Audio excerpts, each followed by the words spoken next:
Guardian Angel, a legend of rescue in the Tatra Mountains.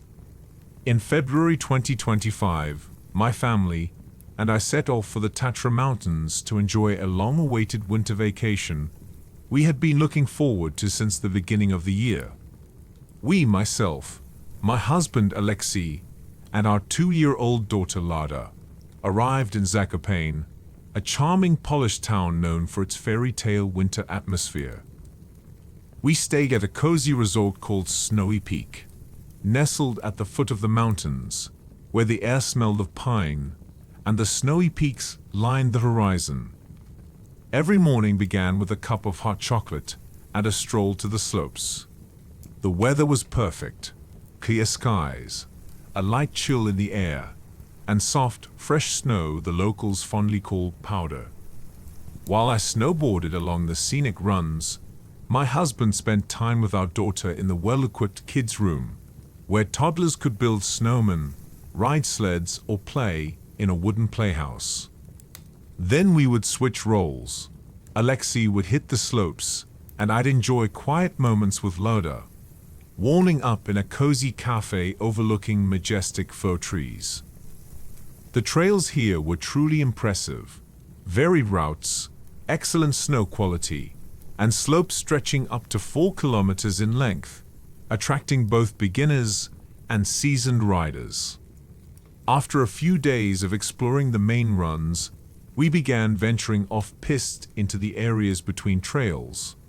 Those spots where nature remains mostly untouched, where trees stand thick and tall, and virgin snow crunches under your board. It was in those dense white forests that something happened which forever changed my perspective on chance and divine intervention. It was the 4th day of our trip. I had headed out for another ride, feeling excited and light. Music played in my earbuds, the snow was soft, the breeze gentle, and I felt utterly free. I chose a path between marked trails, seeking more snow and fewer people. Around me was silence, broken only by the sounds of my board and the hiss of snow beneath it. The ride was swift, snow dust flew into the air, and I felt one with this white world. Suddenly, I was seized by a strange feeling, not fear, not anxiety, but a strong, urgent sense that I needed to change direction. Not just anywhere, specifically to the right.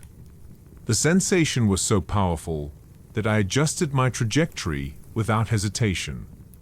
And right then, like thunder from a clear sky, I heard a clear, sharp voice shouted directly into my ear.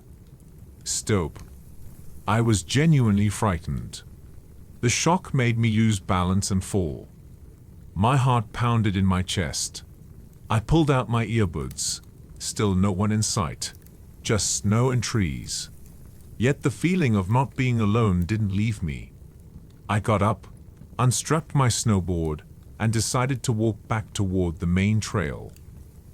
I hadn't taken more than 10 steps when I heard a faint moan. I froze and listened. Again, a moan, coming from somewhere down the slope. I made my way a little further and spotted a dark shape against the snow. It was a person. A young man lay on his side, partially covered in snow. His face was pale, lips bluish. He was groaning and barely moving. I immediately realized this wasn't just a fall. It was a serious injury, possibly a fracture. There was barely any cell signal, but I managed to get enough reception to call the mountain rescue team. It took them time to reach us. The area was unfamiliar even to them. They had never worked that sector before and had to ski down slowly, guided by my location markers. While we waited, I talked to the injured man to keep him conscious. His name was Timur, from Wrocław.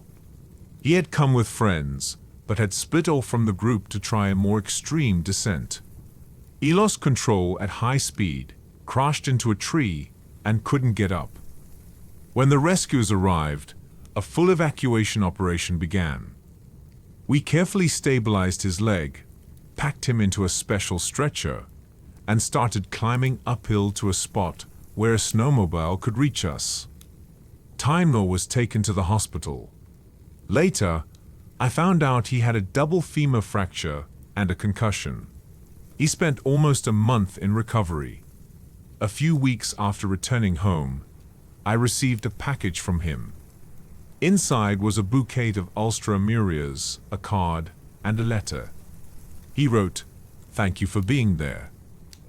I don't know why you turned at that exact second, but if you hadn't, I might not have been found for another day. I believe I have a guardian angel. Maybe it was you that day." I thought about it for a long time. What was that? Intuition? Coincidence? Providence? Who had shouted at me in the woods?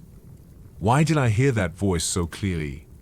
And as it turned out, if I had kept going straight, I would have simply slid past, never seeing him buried in the snow. I didn't share this story for a long time because I was afraid no one would believe me. But it's too real to ignore. Since then, I've looked at the world differently. When things get tough, I remember that voice and that forest. I truly believe we're not alone. Sometimes help arrives in the most unexpected moments, and the key is being ready to hear it. Now, every time we return to the mountains, I take my daughter to the kids' slope and tell her that everyone in life has a guardian angel watching over them. And if needed, that angel will intervene. I also realize that our mission is to be those angels for others. Just be there when someone's in trouble. Don't pass by. Don't look away. Because sometimes simply being present can save a life. And who knows, maybe next time you'll be someone's miracle. The end.